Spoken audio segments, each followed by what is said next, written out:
देखिए जो टॉपिक है वो है उपनिवेशवाद। ये टॉपिक है। इसके पहले हमने पढ़ा था औद्योगिक क्रांति, ठीक है। उपनिवेशवाद तो कभी भी पढ़ने से पहले खुद आकलन ये करना चाहिए कि हमने ये शब्द सुना है कि नहीं सुना है। उपनिवेश नहीं सुना है, आपने नहीं सुना है तो हमने से मतलब आप व्यक्तिगत से है ना, सिर्फ आप नहीं सुने, बाकी लोग सुने नहीं सुने आप हैं। तो आप तो कह रहे हैं हमने सुना ही नहीं, अब आप कह रहे हैं हम इंग्लिश में सुने, हिंदी में नहीं सुने, तो इंग्लिश में क्या सुना है? इंग्लिश में नहीं, आपने जैसे इंग्लिश में क्या सुना, इसका इंग्लिश में क्या सुना? तो वही तो हमने पूछ रहा है, क्या आप इंग्लिश में ही बताइए हैं?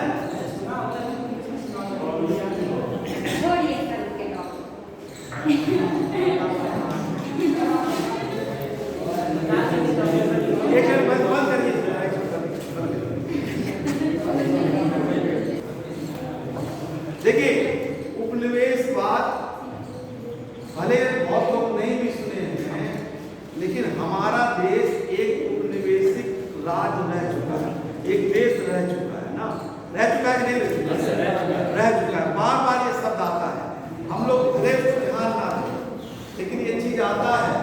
आप समाचार देखें, कहीं भी चीज देखें तो ये हमेशा आता है कि कौन सा देश किस देश का उपनिवेश रह चुका है। तो किसी चीज को जानने से पहले उसका अर्थ जानना जरूरी है। आखिर उपनिवेश किसे कहते हैं? उपनिवेश किसे कहते हैं? कौन बताएगा?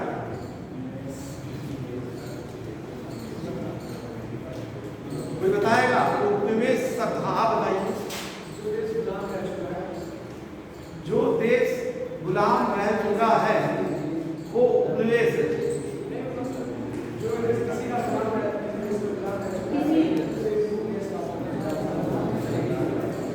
जो देश तो वो दूसरे देश का उपनिवेश है, ऐसे आप कहते हैं गुलाम रह चुका है। लेकिन ये देखिए पूरी सार्थक पर्यायवाची शब्द नहीं है ये, बैठे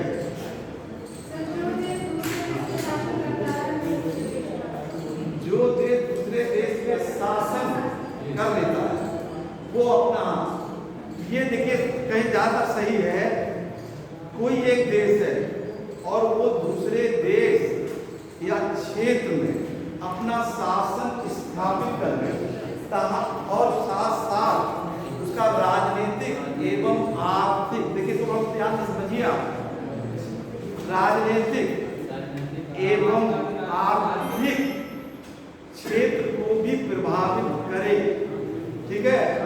तो वो देश दूसरे जिस देश में ऐसी प्रतिक्रिया करता है वो देश उसका उपनिवेश बन जाता है। जैसे भारत इंग्लैंड का उपनिवेश था, अन्य देशों का भी रह चुका है, लेकिन इंग्लैंड ने, ब्रिटेन ने भारत में सदियों तक शासन किया, इसलिए भारत उसका उपनिवेश, गुलाम तो था ही। जरूरी नहीं है कि कोई देश किसी का गुलाम हो तो उपनिवेश हो, गुलाम बनाया जा सकता है, गुलाम बनेगा अप्रत्यक्ष रूप से भी, लेकिन उसमें अगर जबरदस्ती शासन करते हैं और वो शासन व्यापार के पक्ष में करते हैं या राजनीतिक पक्ष के पक्ष में करते हैं तो वो देश उपनिवेश बन जाता है, जो देश वहां पर शासन करता है। तो ये उपनिवेश क्या कहते हैं, कई देश में ये उपनिवेशिक क्या कहते हैं साम्राज्य की स्थापना हुई। लेकिन उपनिवेश की ये साम्राज्य की स्थापना का कारण क्या था, कि ये स्थापना क्यों हुई, उपनिवेश की ये कारण क्या था, उपनिवेश बनाने का कारण क्या था।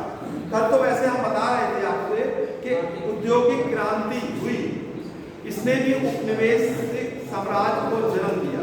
जब साम्राज्यवाद आया तो कहीं ना कहीं उपनिवेश आया। लेकिन हम लोग देखिए एंशिएंट हिस्ट्री और मध्यकालीन इतिहास पढ़े हैं, तो जब मध्यकालीन इतिहास पढ़ रहे थे तो पहले क्या होता था, व्यापार दो मार्ग से होता था, स्थल मार्ग और समुद्र मार्ग। तो यूरोप और एशिया का जो व्यापार होता था वो एक देश था, अरब का एक क्षेत्र था कुस्तुन दुनिया। ये नाम सुना है कि नहीं? कुस्तुन दुनिया। थोड़ा सा बात कर रही आपको।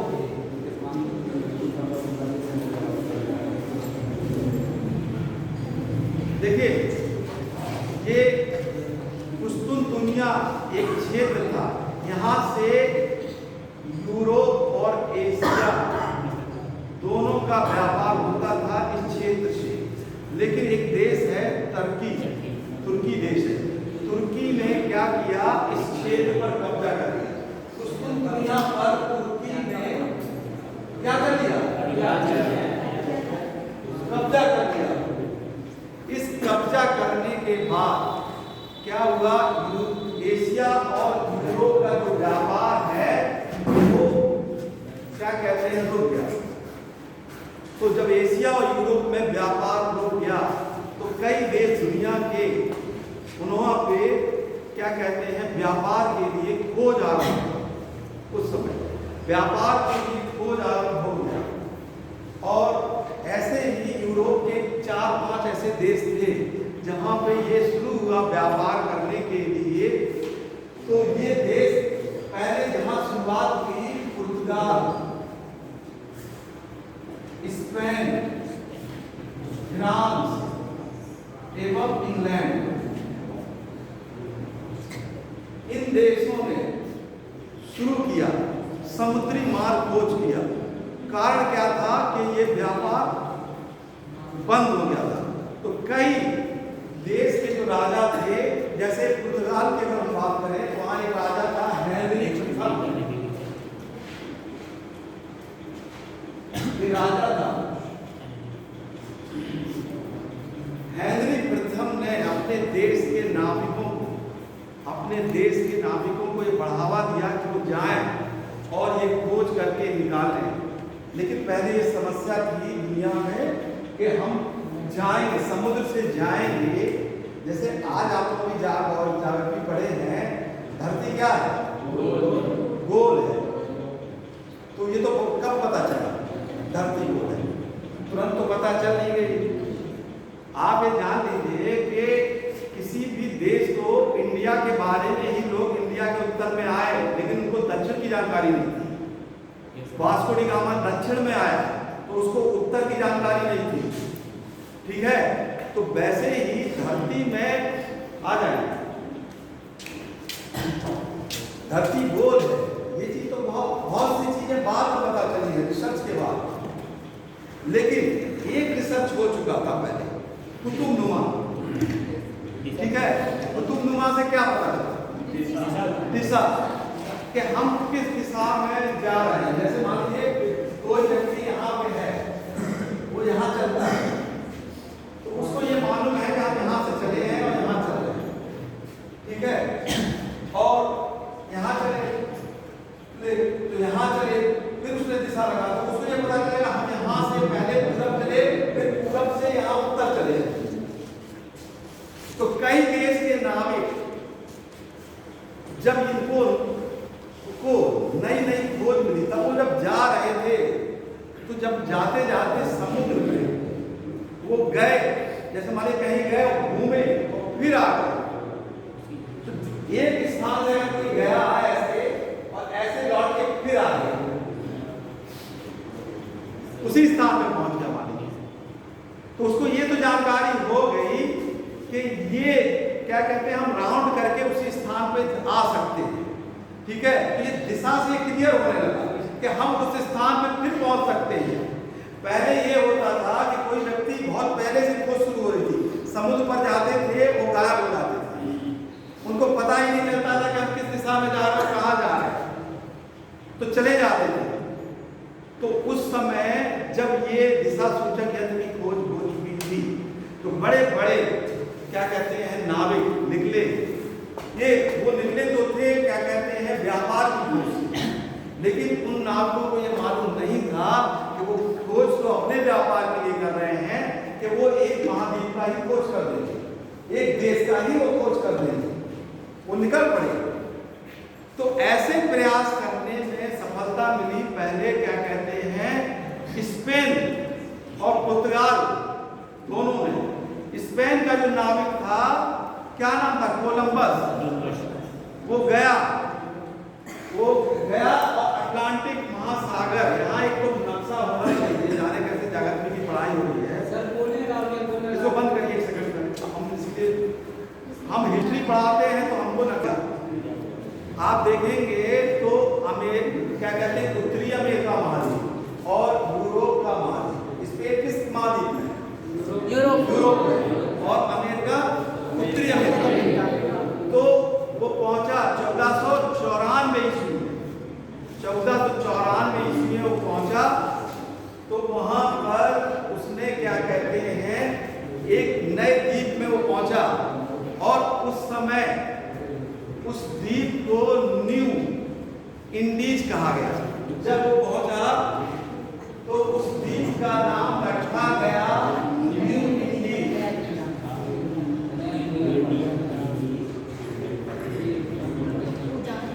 और उसने बाद में पता चला, कोलंबस को भी नहीं मालूम था कि उसने अमेरिका की खोज की। एक और स्पेन का ही नागरिक था, अमेरिको, उसने बाद में एक किताब में लिखा था कि जिसकी खोज कोलंबस ने की थी वो वास्तव में उत्तरी अमेरिका या अमेरिका था, उसकी उसने खोज कर दी। वहां वो पहुंच गए 1494। तो इसी प्रकार जब क्या कहते हैं, स्पेन में शुरुआत हुई, इसी प्रकार आप देखेंगे यूरोप में स्पेन के बगल में ही एक और देश है, पुर्तगाल में भी इस चीज की कंपटीशन हो गया कि वहां भी खोज करना है। तो पुर्तगाल के नागरिक में, पुर्तगाली क्या कहते हैं जो शासक थे हेनरी, उन्होंने और बढ़ावा दिया, और उन्हीं के प्रयास से फिर बाकी लोग, जैसे वास्को डी गामा आया, उसने भी क्या कहते हैं, वो पूरा अफ्रीका महाद्वीप घूम के वो भारत पहुंच गया, तो उसने भी खोज कर दी। तो यहाँ पर हम ये आपको बता रहे हैं कि ये जो शुरुआत हुई, ये शुरुआत हुई क्या कहते हैं, पहले व्यापार बाधित हुआ। जब व्यापार में बाधा पड़ी तो नए देश की क्या हुआ, खोज हुई पहले। तो इसको आप 1 मिनट इसको लिख लीजिए, पहले थोड़ा सा नोट भी करा लें हमको, लिख लीजिए 15वीं शताब्दी से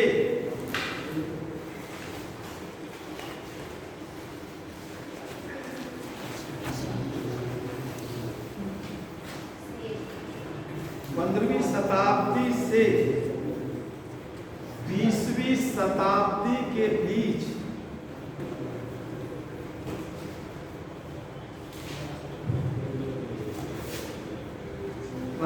शताब्दी से 20वीं शताब्दी के बीच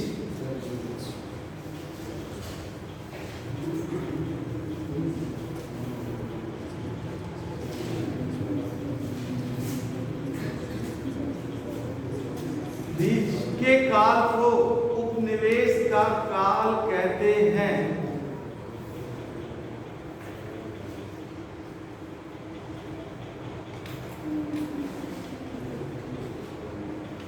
के काल को उपनिवेश का काल कहते हैं। इस काल में नोट कर लीजिए, देखिए मेंस के लिए, इस काल में यूरोप के कुछ महत्वपूर्ण देशों ने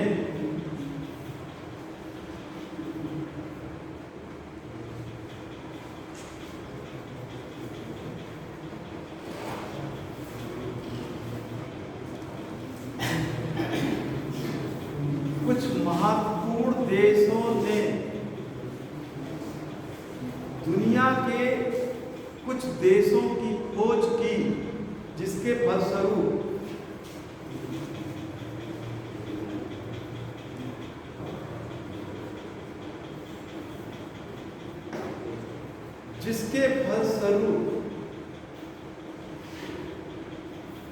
उन देशों में व्यापार के साथ साथ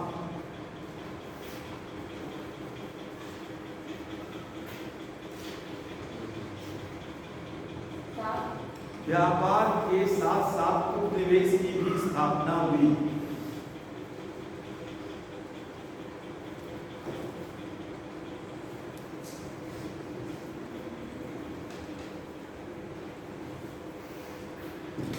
तो देखिए, ये आपको देखिए हमारा बताने का पहले हम आपको समझाएंगे फिर दिखाएंगे, क्योंकि सिर्फ दिखाना ही काम नहीं है। तो देखिए 15वीं से 20वीं शताब्दी तक का काल, अब आपको देखिए ध्यान देना होगा, 20वीं शताब्दी यानी 1900 से 2000, यानी अब का जो मॉडर्न युग है, यहाँ अब कोई उपनिवेश नहीं बनाता, ठीक है। अब हर जगह स्वतंत्र देश विचारधारा है। तो ये काम जो भी हुआ, उपनिवेश का काम हुआ, जिन देशों ने व्यापार कराया वो 15वीं से 16वीं शताब्दी के बीच में ही कराया। एक विश्व का एक यात्री था जो दुनिया के देशों में गया और उसे यात्रियों का राजकुमार भी कहा जाता है। क्या नाम था उसका? Marco Polo. मार्को पोलो देखिए एक यात्री था। मार्को पोलो ये कहाँ का यात्री था? वेनिस। इटली, यानी इटली का वेनिस, वही इटली। मार्को पोलो यात्रियों का राजकुमार इंसान को भी तो कहा जाता है यात्रियों का राजकुमार। किसको? यात्रियों का राजकुमार ये प्राचीन काल में सर, प्राचीन काल के काल कहा जाता है, लेकिन मध्यकाल में जिसको बता रहे हैं इसको कहा जाता है। मार्को पोलो को क्यों कहा जाता है उसका हम कारण इसीलिए बता रहे हैं। मार्को पोलो यात्रियों का राजकुमार को कहा जाता है। मार्को पोलो 13वीं शताब्दी में यात्रा करने के लिए निकला और वो दुनिया के कई देशों में गया। वो भारत भी आया, भारत में वो दक्षिण भारत आया, यहाँ पे आया, दक्षिण भारत को आया। इस दक्षिण भारत में जहाँ आज तमिलनाडु है वहाँ पे पांड्य वंश का भी शासन होता था।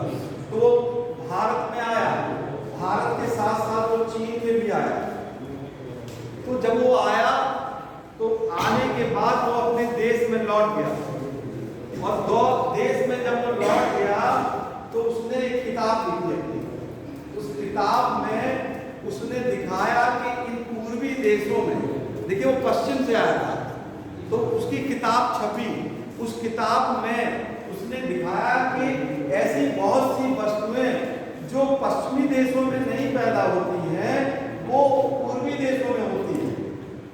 उसका लिखा गया, ये क्वेश्चन कई बार आता है कि उसने अपने यात्रा में जो पुस्तक लिखी उसमें किस वस्तुओं का वर्णन किया। तो उसने बताया कि पूर्वी देशों में चीनी, कपास, चाय आदि की कृषि होती है।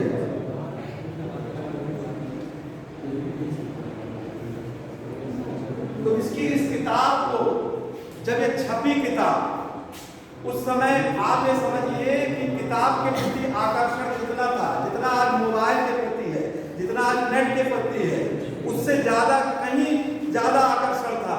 आज तो सबके पास वो है तो आकर्षण कम हो गया। जैसे कभी आप सोचिए कि जब टीवी नहीं बना था तो टीवी पे लोग भीड़ लगा के देखते थे, तो उससे ज्यादा कहीं आकर्षण था कि किताब का, कि कोई चीज लिख देता था तो उसको लिख के पढ़ने के बाद इस किताब जब ये छपी तो पूरे पश्चिमी देश में तहलका मच गया। उसने बाकायदा बताया कि इन वस्तुओं से लाभ क्या है, पूरी किताब में लिखा। तो यह होड़ मच गई यूरोपीय कंट्री में कि इससे क्या कहते हैं, इन वस्तुओं का उपयोग किया जा सकता है। तो मार्को पोलो का यात्रा विवरण जो है ये इसलिए कह रहे हैं कि ये बहुत इंपॉर्टेंट पॉइंट है। ये आपको मेंस लिखते समय दिखाना पड़ेगा कि मार्को पोलो का जो यात्रा विवरण है उस यात्रा विवरण ने भी उपनिवेश को बढ़ावा दिया। किताब का नाम तो याद नहीं, हमको उस समय बता देंगे आपको, ठीक है। चलिए इसको मर्चेंट ऑफ वेनिस हैं, merchant of Venice, merchant of Venice, हाँ शायद यही है, लिख लीजिए, लिख लीजिए इसको। अब आप नोट कर लीजिए जो पढ़ा है। मार्को हेडिंग आप लिखिए, मार्को पोलो का यात्रा विवरण।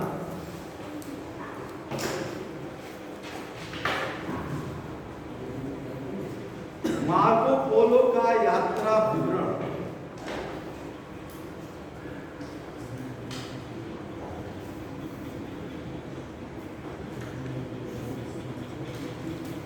लिख लीजिए 13वीं शताब्दी में, 13वीं शताब्दी में मार्को पोलो ने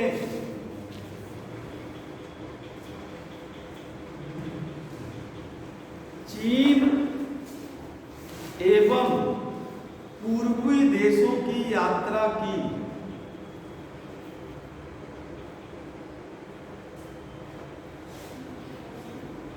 चीन एवं पूर्वी देशों की यात्रा की। इस यात्रा के फलस्वरूप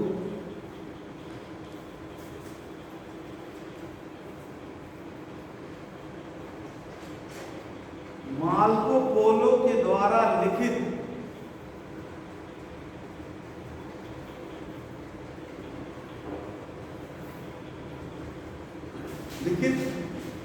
पुस्तक मर्चेंट ऑफ वेनिस में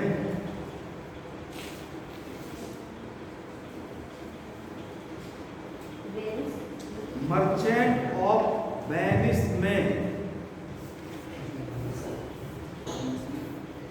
पूर्वी देशों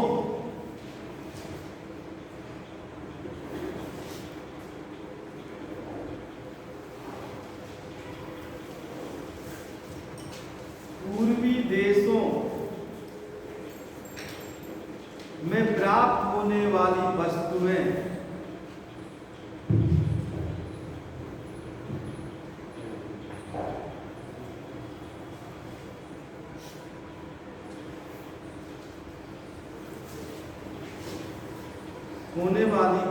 जैसे चीनी, कपास,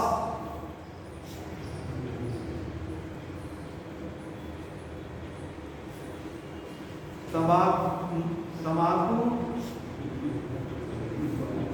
मसाले,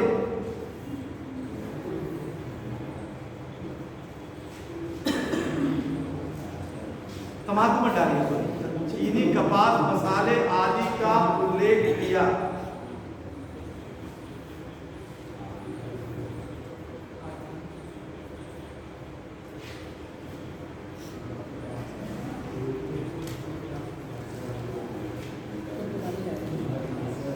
जिसके कारण कई पश्चिमी देशों का जिसके कारण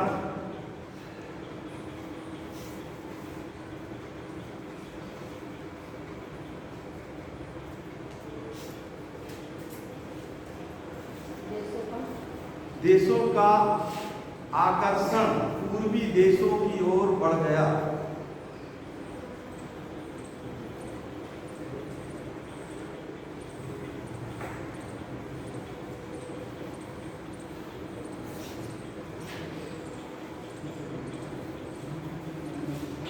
तो देखिए ये दूसरा तर्क हो गया। पहला तो हमने बताया 15वीं से 20वीं शताब्दी, दूसरा आपने बताया आपको कि मार्को पोलो का यात्रा विवरण।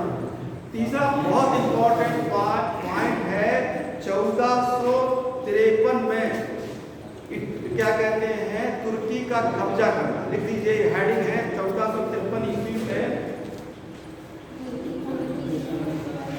तुर्की के द्वारा दुनिया पर अधिकार।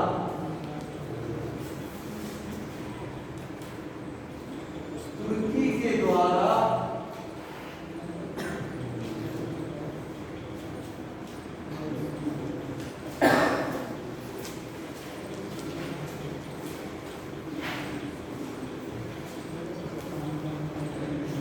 पर अधिकार। लिख लीजिए, अब इसको आप ये हेडिंग है 1453 ईस्वी में जब तुर्की ने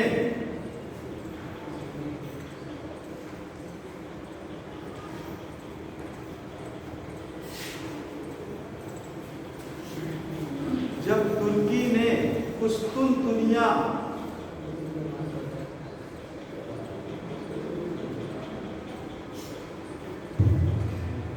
पर अधिकार कर लिया,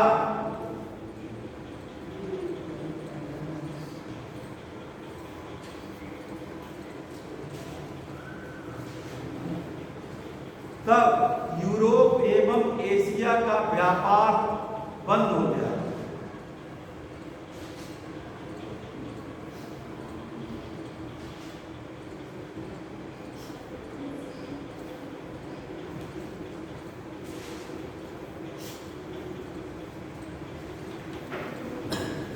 यूरोप तथा एशिया का व्यापार बंद हो गया, जिसके कारण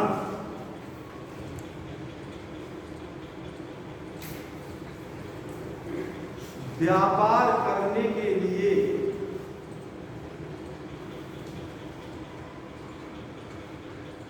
नए क्षेत्रों की खोज होना शुरू हुआ।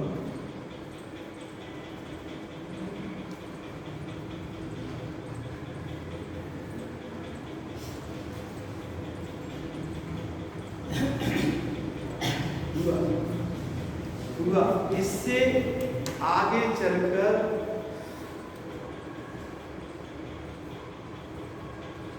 औपनिवेशिक साम्राज्य के विकास में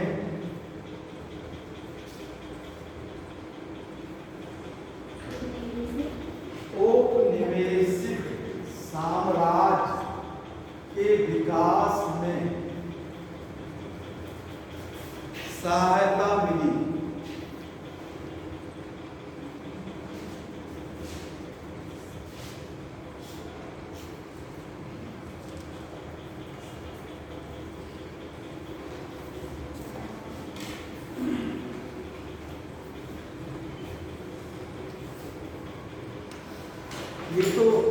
ये हो गया। देखिए, अब है आपकी बहुत इंपॉर्टेंट समुद्री मार्ग। पहले समुद्र मार्ग नहीं का जानकारी नहीं।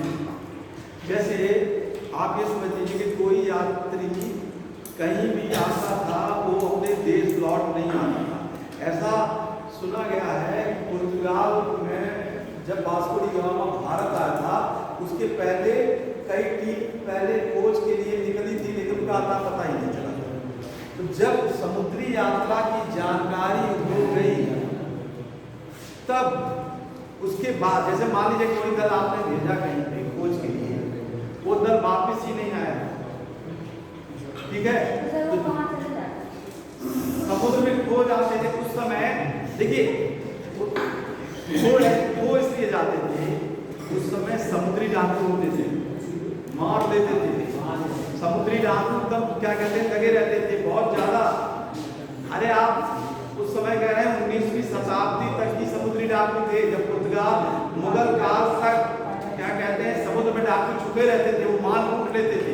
और लूटने के बाद तो सिर्फ पानी थोड़ो है, डाकू भी रहता है ना, ड्यूब भी रहता है। जैसे आप ऐसा समझिए, क्वेश्चन तो सही है, लेकिन समुद्र में क्या आप सोचते हैं कि पानी है, कहीं ना कहीं टापू द्वीप भी छोटे छोटे बने, जैसे अंडमान निकोबार में। जैसे ये है, ये मान लीजिए समुद्र का एरिया है, लेकिन छोटा छोटा आप देख रहे हैं, क्या द्वीप है, यहाँ जाके आप रह सकते हैं, छुप सकते हैं वहाँ। ऐसा थोड़ा है कि सिर्फ पानी पानी है, तो वो जिस स्तर से रख के निकलेंगे वहाँ किनारे कहीं, ये मान लीजिए ये एरिया समुद्र का है, लेकिन यहाँ कहीं छिपे होंगे, ठीक है, कहीं गली में छिपे होंगे समुद्र किनारे, और जाके अटैक करेंगे, मार देंगे, पता ही नहीं चलेगा। तो ऐसा ही हुआ।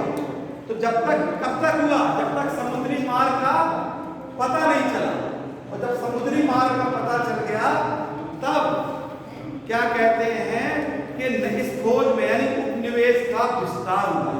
तो आपको देखिए बताने का मकसद ये है कि ये पॉइंट है कि समुद्र मार्ग की खोज। अब लिखिए आप हेडिंग, समुद्र मार्ग की खोज।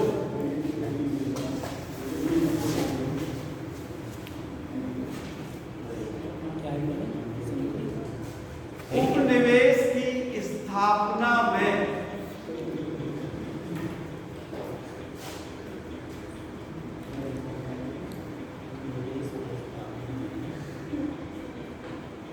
उपनिवेश की स्थापना में समुद्र मार्ग की खोज का बहुत अधिक महत्व था। समुद्री मार्ग की खोज का बहुत अधिक महत्व था, जिसके कारण यात्री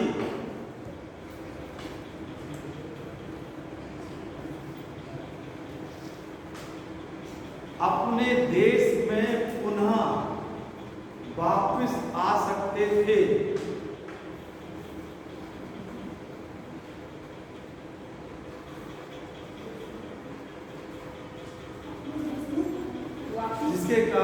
जिसके कारण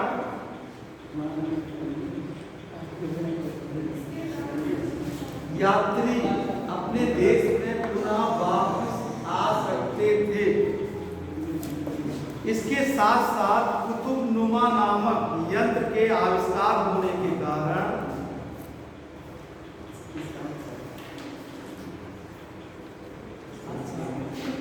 कुतुबनुमा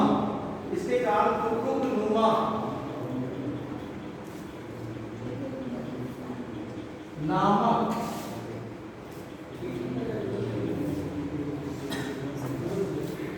यात्रा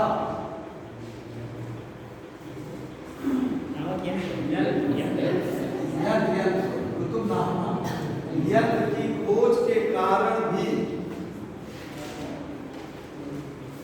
समुद्री मार्ग में सहायता प्राप्त हुई।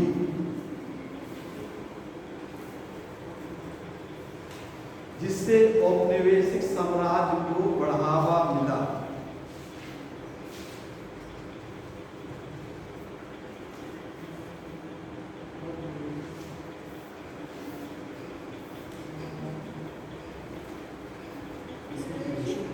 औपनिवेशिक साम्राज्य को बढ़ावा मिला।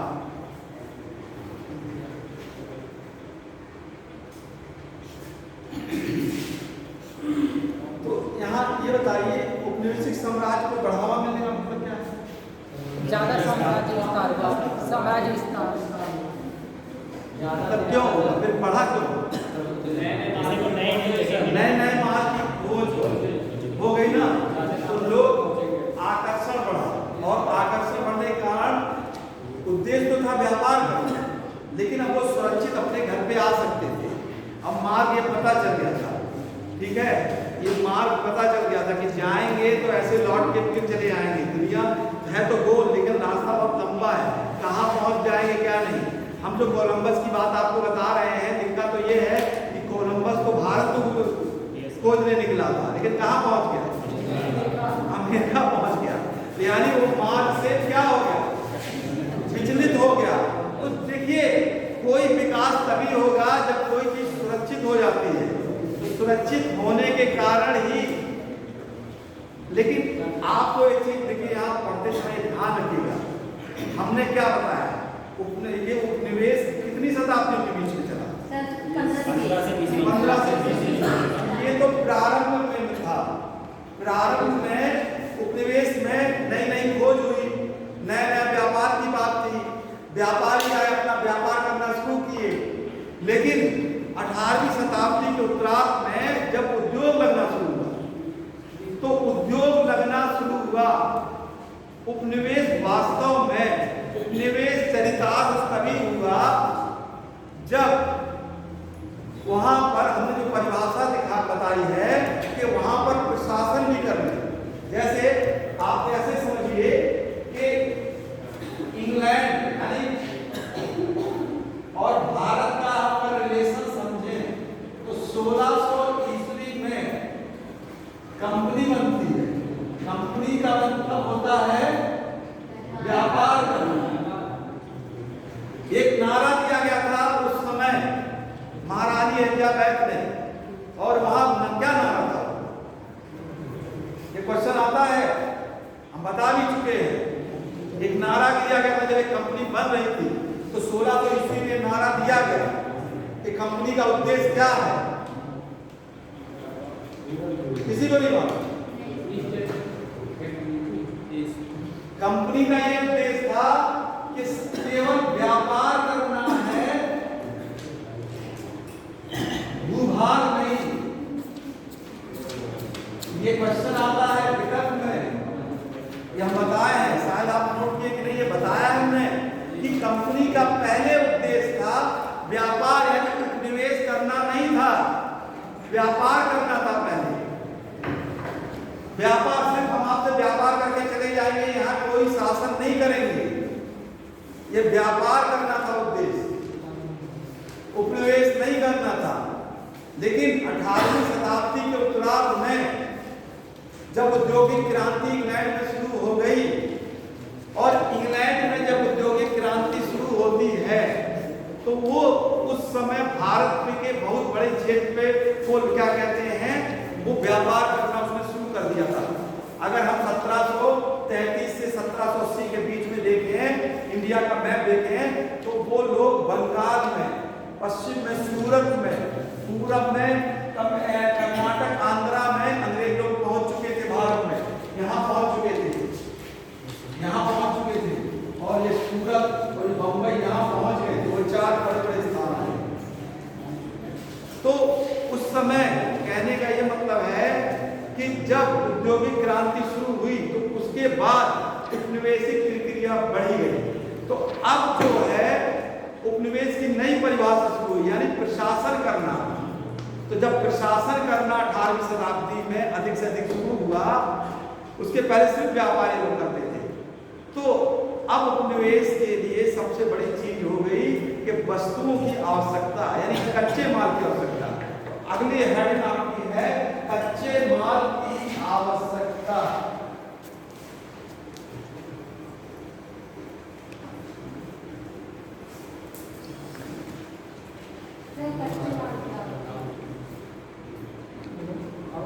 कच्चा माल, इससे जैसे कपास, कपड़ा बनता था, जैसे उद्योग बना।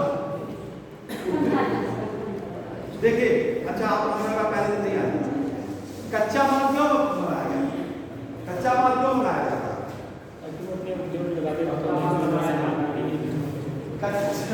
कच्चा माल अभी नहीं समझे आप लोग? कोई भी कच्चा माल आएगा तो उसको पहले बनाया जाएगा, कोई चीज बनाया जाएगा। अभी तक इंग्लैंड से कपड़ा खरीदता था, व्यापार खरीदता, लेकिन जब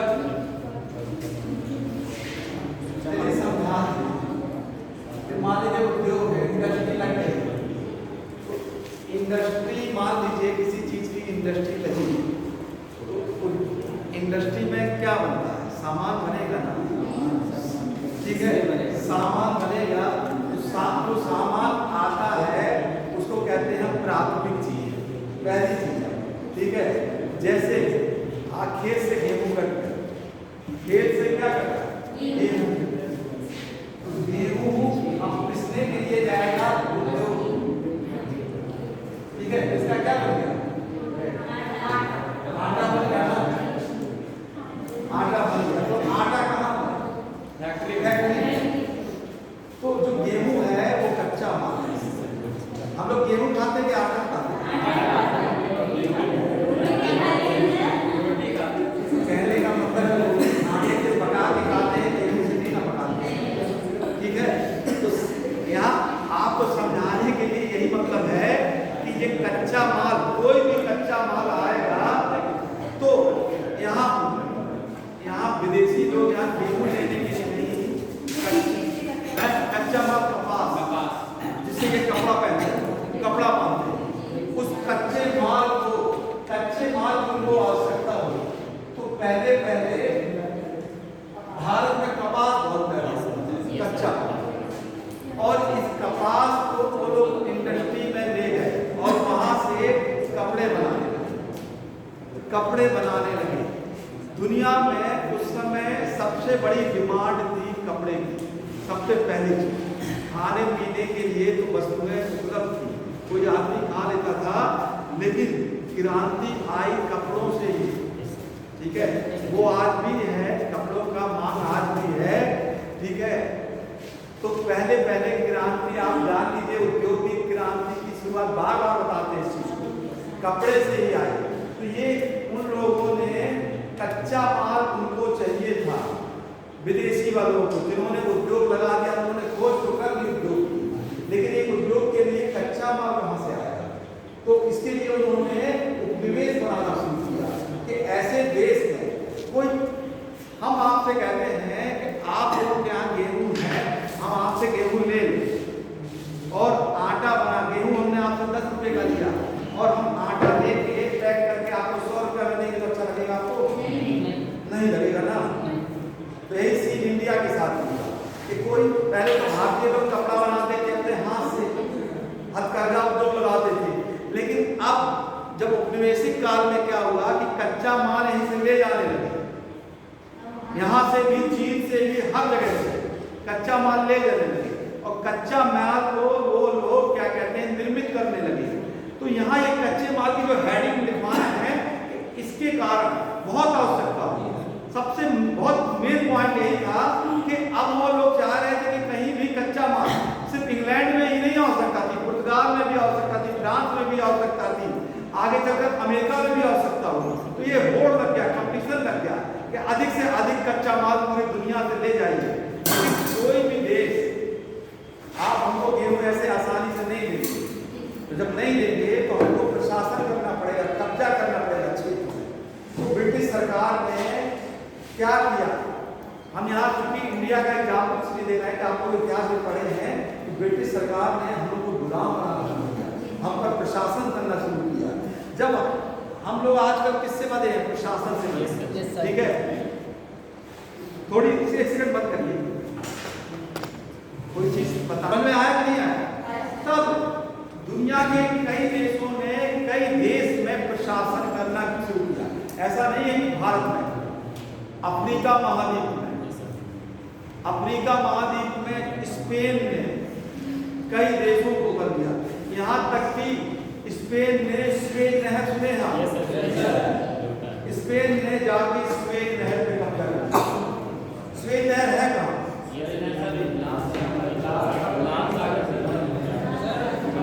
कहाँ है? मिस्र है, मिस्र और इस्राइल, मिस्र और एशिया, सॉरी मिस्र और यूरोप के बीच में, ठीक है? वहां पर है स्वेज नहर, ठीक है? तो ये जो स्वेज नहर है, इस स्वेज नहर पर पहले स्पेन ने कब्जा कर लिया, वही स्पेन जो खोज कर रहा था।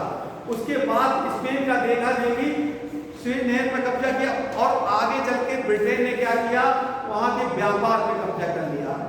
स्वेज नहर को बनाया स्पेन ने, कब्जा करके स्पेन ने निर्माण कर दिया स्वेज नहर का, लेकिन आगे चल के ब्रिटेन ने पूरा कब्जा कर लिया। वहां से कोई भी जहाज निकलता था तो ब्रिटेन को टैक्स देना निकलता था।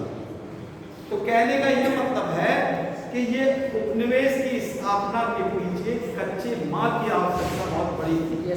अब आपको हेडिंग कीजिए, क्या लिखा देखिए, उपनिवेश के विकास में, उपनिवेश के विकास में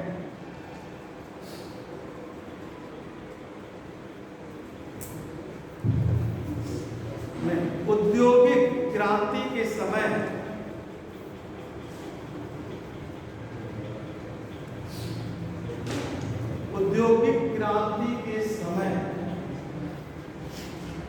उद्योग के लिए आवश्यक कच्चे माल की प्राप्ति के लिए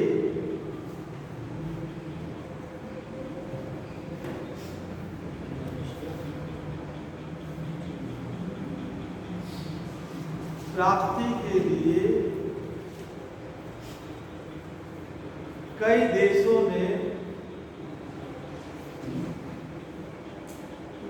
दूसरे देशों को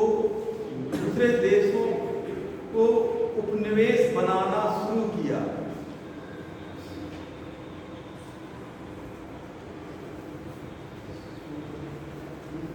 दूसरे देशों को उपनिवेश बनाना शुरू किया। ब्रिटेन ने भी भारत को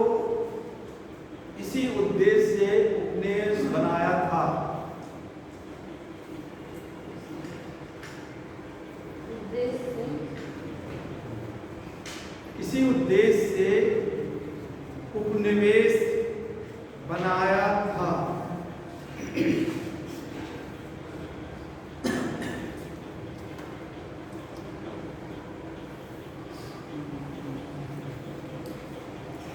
अब देखिए, जब व्यापार हुआ तो पहले जब व्यापार करते थे या पहले उपनिवेश नहीं जब विकास हुआ था तो वो क्या कहते हैं, सोना देते थे यहाँ पे, तब व्यापार होता था।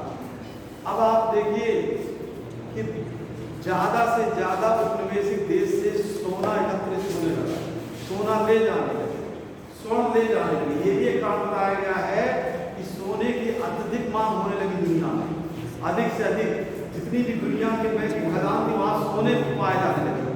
तो अधिक से अधिक स्वर्ण प्राप्ति के लिए सोना एक ऐसी धातु है जो कहीं भी विनिमय हो सकती है, कहीं भी लेन देन हम उपयोग कर सकते हैं। नहीं, सोना अभी नहीं पैदा हुआ है, सोना बहुत पहले से खोज हो चुकी है, लेकिन सोना की प्राप्ति के लिए सोना उनको मिलने लगा, सोना मिलने लगा उनको। अब वो भारत से व्यापार, ऐसे समझिए कि अब वो अपनी वस्तु में लाते थे, भारत का रुपया थोड़ा ब्रिटेन में चलेगा, चलेगा क्या? अमेरिका आपको सामान देगा तो कैसे लेगा, वो डॉलर ना लेगा, आपका 10 रुपया थोड़ा ले जाएगा। तो पहले क्या तो वैसे ही 18वीं शताब्दी के बाद जब भारत में, एक मिनट बंद कर दीजिए, हम समझा बंद।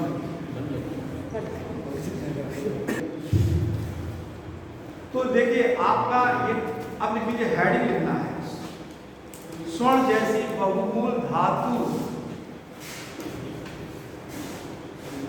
स्वर्ण जैसी बहुमूल धातु का उपयोग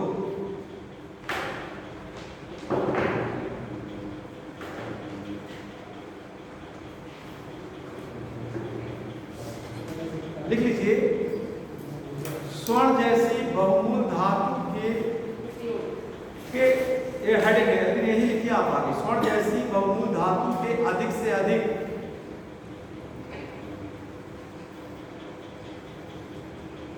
संग्रह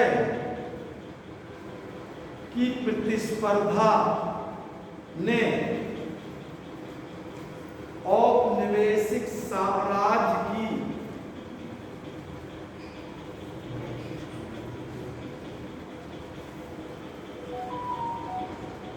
स्थापना में महत्वपूर्ण भूमिका निभाई या अदा की।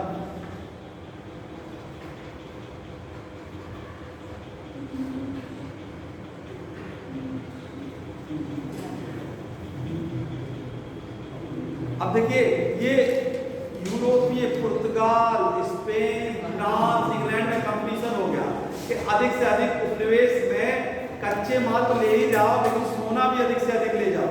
तो ये लिखा है कि ब्रिटेन में प्लासी के युद्ध के बाद और बक्सर के युद्ध के बाद जो व्यापार होने लगा, पहले वो लोग सोना लाते थे, ठीक है, सोना लाते थे, अब सोना से ले जाते हैं, अपना माल लाते हैं और भारत से सोना या अन्य देशों से सोना ले जाने लगे। तो जो सोना पहले भारत में आता था, जब भारत का व्यापार अच्छा था तो सोना भारत आता था, अब सोना भारत से जाने लगा, ठीक है, दूसरे देशों में एकत्रित होने लगा। तो ये क्यों हुआ? ये हुआ उपनिवेश काल है, उपनिवेश, और ये एक इसका कारण है, बढ़ने का यही एक कारण भी है, ठीक है, कि स्वर्ण की अधिक से अधिक कंपटीशन हो गया, अधिक से अधिक प्रतियोगिता हो गई, इससे इसी कारण वो देश अमीर हो गए और हमारा देश क्या कहते हैं विकासशील हो गया, इसीलिए, क्योंकि अधिक से अधिक जो देश सोना ले जाएगा वही ना अमीर हो जाएगा। तो यही कारण है कि ये एक प्रतिस्पर्धा बढ़ गई। इसके बाद एक बहुत महत्वपूर्ण कारण है जनसंख्या में वृद्धि, लिख लीजिए।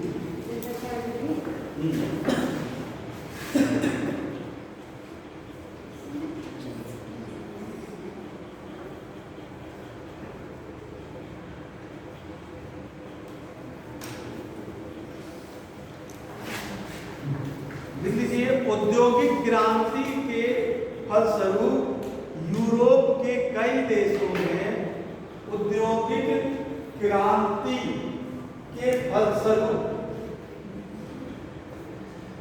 यूरोप के कई देशों में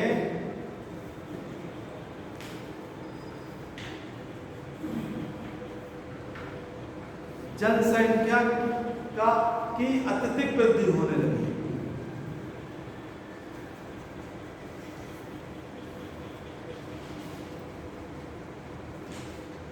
जिसके कारण कई देशों ने दूसरे देशों में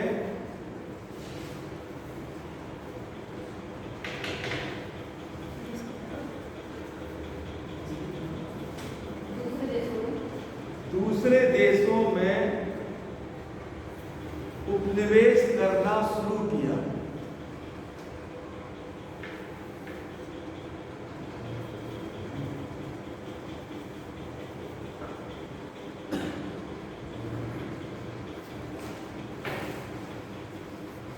एक ये बहुत इंपॉर्टेंट काम है। अब आप जैसे अब इसको आप देखिए टेक्निकल सोचिए कि कहीं पे अगर एक जगह जनसंख्या बढ़ेगी ज़्यादा कहीं भी तो वहाँ समस्या भी पैदा होती है, वहाँ पे स्वास्थ्य वाली समस्या होगी, वहाँ बेरोजगारी की समस्या होगी, ये चीज़ें आप समझिए। तो वहाँ पर लोगों ने सोचा कि हम दूसरे देश में कंपनी लगाएंगे, दूसरे देश में इंडस्ट्री लगाएंगे तो लोग वहाँ भी बसेंगे जाकर, और जब वहाँ बसेंगे तो यहाँ जनसंख्या कम होगी। तो ये तो उस समय आज के 300-400 साल पहले का ये विचार था। तो इससे क्या हुआ, उन्होंने उपनिवेश करना शुरू कर दिया, उपनिवेश बनाना शुरू किया।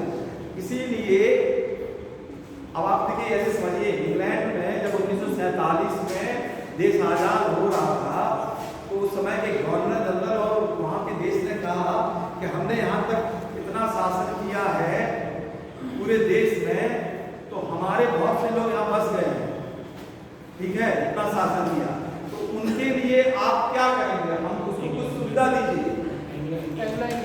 एंग्लो इंडियन की होती थी ना, अब बंद हुआ जाकर अनुच्छेद 330 है ना।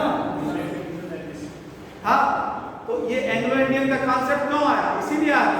उन्होंने मांग की कि कई इंग्लैंड यहाँ पे विवाह करके बस गए हैं, कई यहाँ बस गए हैं, तो उनकी सुरक्षा के लिए आज आप लोग चले जाइए ऐसे जहाँ जहाँ पुर्तगालियों ने शासन किया, जैसे गोवा, वहाँ अंग्रेज मिल जाएंगे आपको। जहाँ जहाँ आप कलकत्ता कोलकाता चले जाइए, मुंबई चले जाइए, तो वहाँ विदेश लोग ज़्यादा बसे हैं। तो इसलिए कई देश के लोग वहाँ पे जाके जहाँ बस गए, और ये उसी समय का ये था कि अलग से अलग ये जनसंख्या वृद्धि का एक कारण था जिसके कारण ये बसाया गया। एक और कारण लिख लीजिए, प्रतिकूल जलवायु।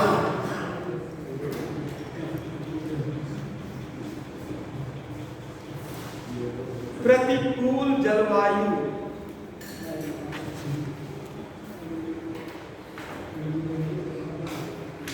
इसमें लिखिए, यूरोप वासियों को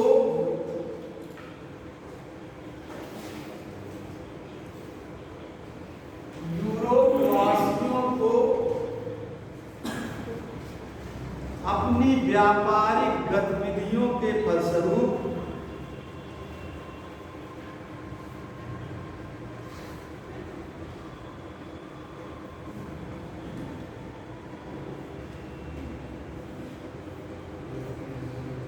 नई नई फसलों की जानकारी हुई।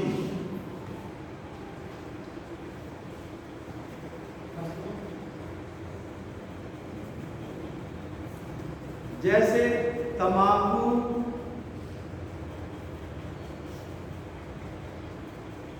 गन्ना,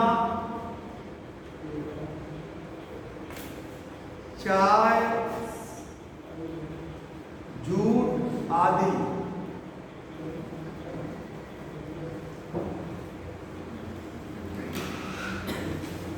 ये देश इन फसल को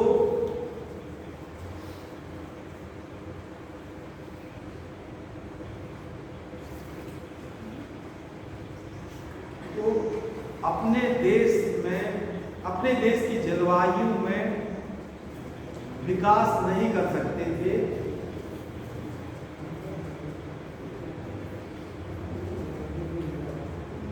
इसलिए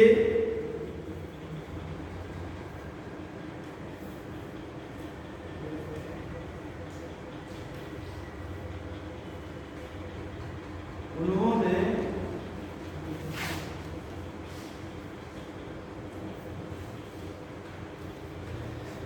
उपनिवेश की स्थापना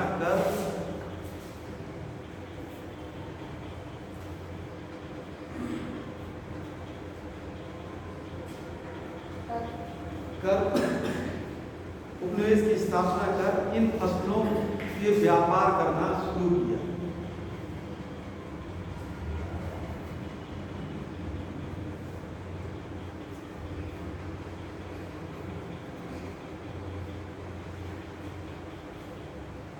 देखिए, ये जो फसलें थी इन्होंने खोज तो दिया, आपको होना चाहिए थी इंडिया में कि नेचुरल में, लेकिन उन्होंने खोजा, उन्होंने बताया। ठीक है, जैसे चाय के बारे में एक अंग्रेज, विदेशी लोग बड़े बुद्धिमान होते थे, किसी चीज पे वो वैज्ञानिक तरीके से रिसर्च करते थे। चाय की फसल के मसाले के बारे में उनको जानकारी तब हुई जब चाय का एक बूंद गिरा किसी के पानी में, तो उन्होंने पिया तो उन्होंने कहा कि ये स्वाद कुछ दूसरा है, तो उस फसल का उन्होंने विकास किया। ऐसे ही वास्को डी गामा जब यहाँ पर पुर्तगाली आए तो उस मसाले की जब महक आई तो उसने भारतीय वाले, आपके पास वो वस्तु है लेकिन आप उसका महत्व नहीं समझ रहे, ठीक है, उसका एवॉइड कर रहे हैं। तो पहले तो हमेशा उस वस्तु का महत्व समझिए, जिस वस्तु का वो उसको हंसी में नहीं उड़ाना चाहिए, उसका महत्व समझना चाहिए। वैसे ही अंग्रेजों ने यहाँ रिसर्च कर दिया, लेकिन वो चाय, जो जलवायु यहाँ चाय होगी वो अंग्रेज इंग्लैंड में नहीं हो सकती है ना। Yes sir. वो ले जाके, ऐसा नहीं है कि अल्फांसो आम महाराष्ट्र में हो रहा है आप यहाँ पैदा कर देंगे, काजू के केरल में हो रहा है आप यहाँ लगा देंगे तो काजू पैदा होने लगा, ऐसा नहीं हो सकता था। तो इसके लिए उनको क्या करना पड़ा, देखिए यहाँ पर उन्होंने नीम की खेती की, चाय की खेती करना उन्होंने शुरू किया, गन्ना का व्यापार किया कि नहीं किया, उन्होंने किया। और यहाँ से वो व्यापार करके तो उनको उपनिवेश में लाना पड़ा।